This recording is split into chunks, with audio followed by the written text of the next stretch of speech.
Alrighty, it is another, that's kind of cold day. Anyway, it's another Subaru video. Yeah. Really need to think things out before I start hitting the record button and then try and say something. Anyway, car passed structural safety. That's all done. Everything's good to go. Rocks thrown at my truck and driving on the gravel here. And dropped car off for mechanical safety. I had to go through a different shop for the mechanical. And yeah, they only failed it on really two small components. Bottom control arm on, well, there's only one control arm on the, what would normally be the front driver's side, but on this car is the passenger side, was bent slightly. So that, and then the tie rod end was also bent because of that. That would have been probably the car originally had a dent in that fender, so there probably would have been a slight hit, maybe bent something in that fender or on some of those components. So yeah, we just got to swap those out. I think I have everything I need off the parts cart. If not, Rock Auto has the parts I need, I believe, as long as they actually fit. But yeah, so right now I'm going to pick up the car because I can't drive it on the road anymore. My permit I had for it is up, so I got the trailer hooked up to the truck. We're gonna go to the city, pick it up, and yeah. I'm just hoping the car will go onto the trailer and not bottom out, but we will see. So yeah, we'll get to the city here and see what happens.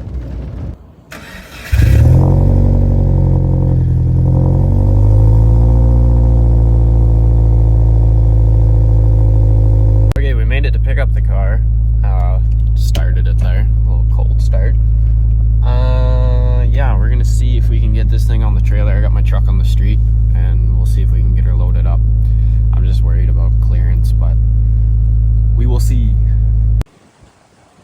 All right, we got her loaded up. I think that's a pretty good spot on the trailer. I kind of just sent it and I didn't hear anything scrape, so we're good. But yeah, I'm gonna get this thing strapped down, go grab some coffee, and then go pick up the new tires for this baby, because look at that. That is no good. But yeah, we'll get strapped down here. Strapped down, ready to go. Let's go find some coffee. Okay, just picked up some coffee. I used to always buy, I don't know if anyone really is a big coffee person, but I always buy Rampage. It's in Saskatoon. It's really good coffee beans, and I never actually been in their store, and they have cold brews that you can just make yourself, and they're really good. So if you're in the area and you like coffee, I suggest it. It's good.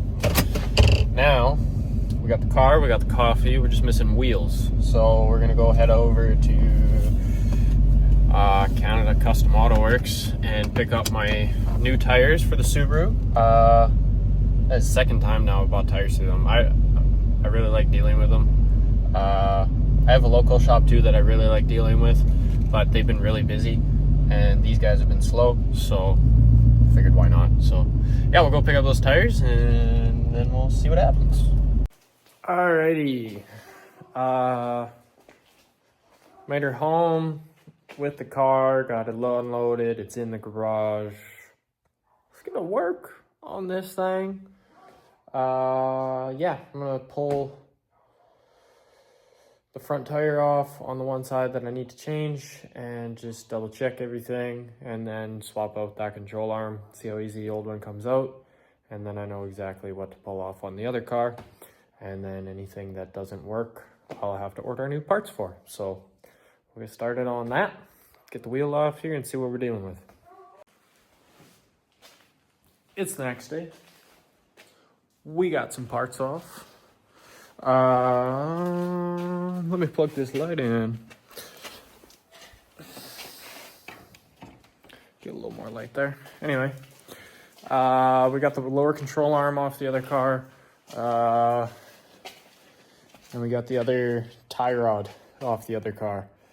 It was a long process. It sucked. Trying to get the tie rod out. Bottom control arm was super easy.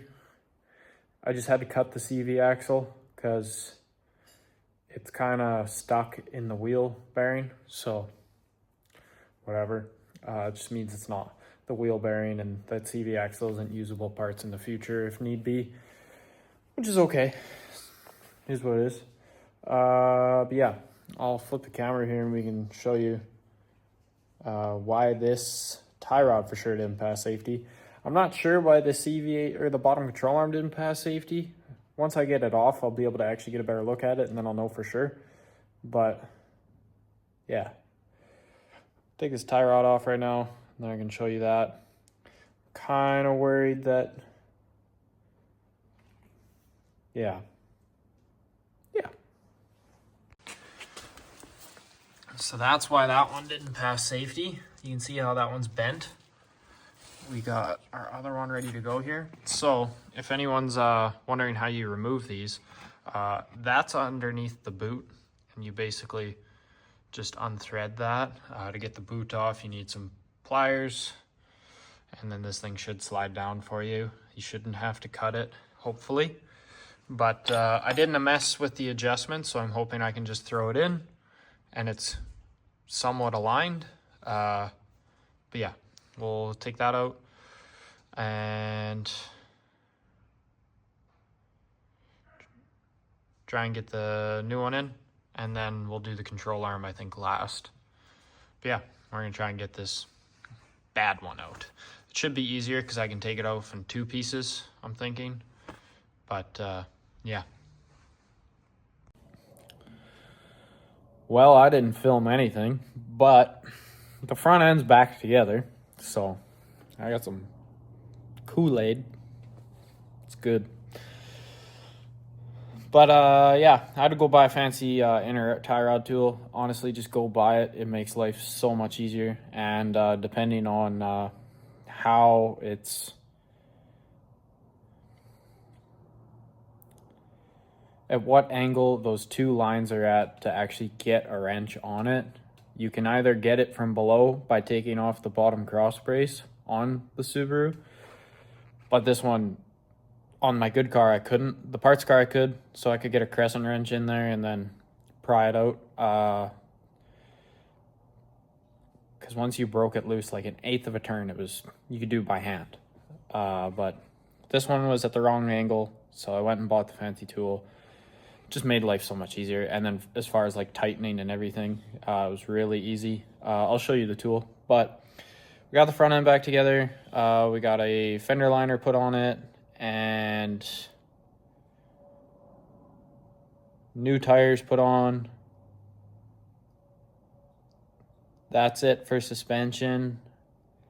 I went and bought some rear toe bolts just in case when they go to do an alignment on the car for passing the safety, they break. He was concerned that they would break. I have them. And other than that, I got to do a license plate right now, light. So I bought 2 brand new lights. I'll just do them both while it's off. But yeah, that's it. I'll show you the tool here. This is the fancy tool. The case it's in is terrible. It already broke. But that's all the different sizes. That's basically the shaft. You put one of those, whatever size it is, on your inner tie rod. You slide the shaft over here, lock this in, and then you can put a 1/2-inch breaker bar on it. And it pops out like no problem.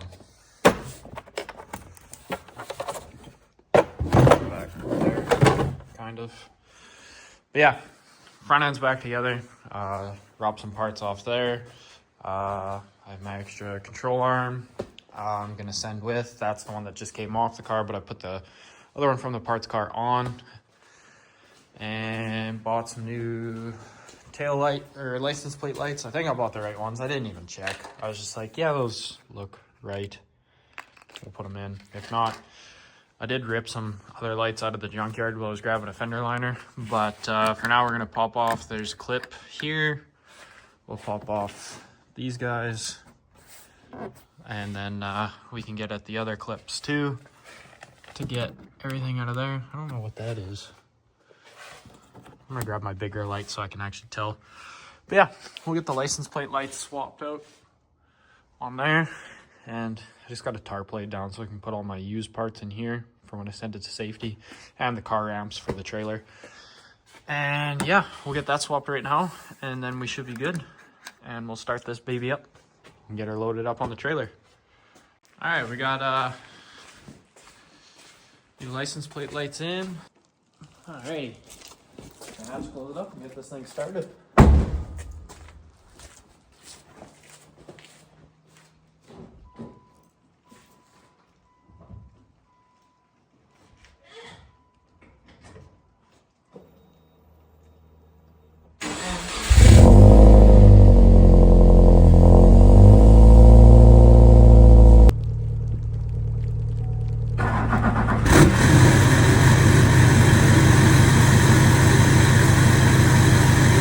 Fired up here. We get hooked up to the trailer, and it's raining, so that's nice. And we'll get the car loaded up so we can send it back to the city for safety.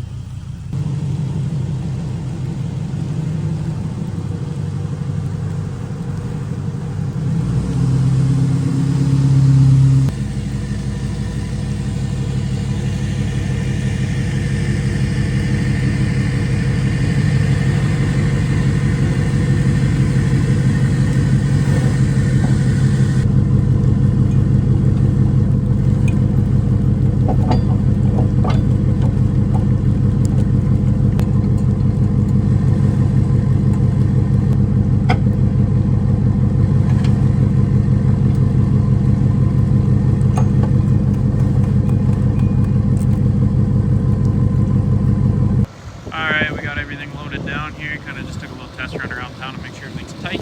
But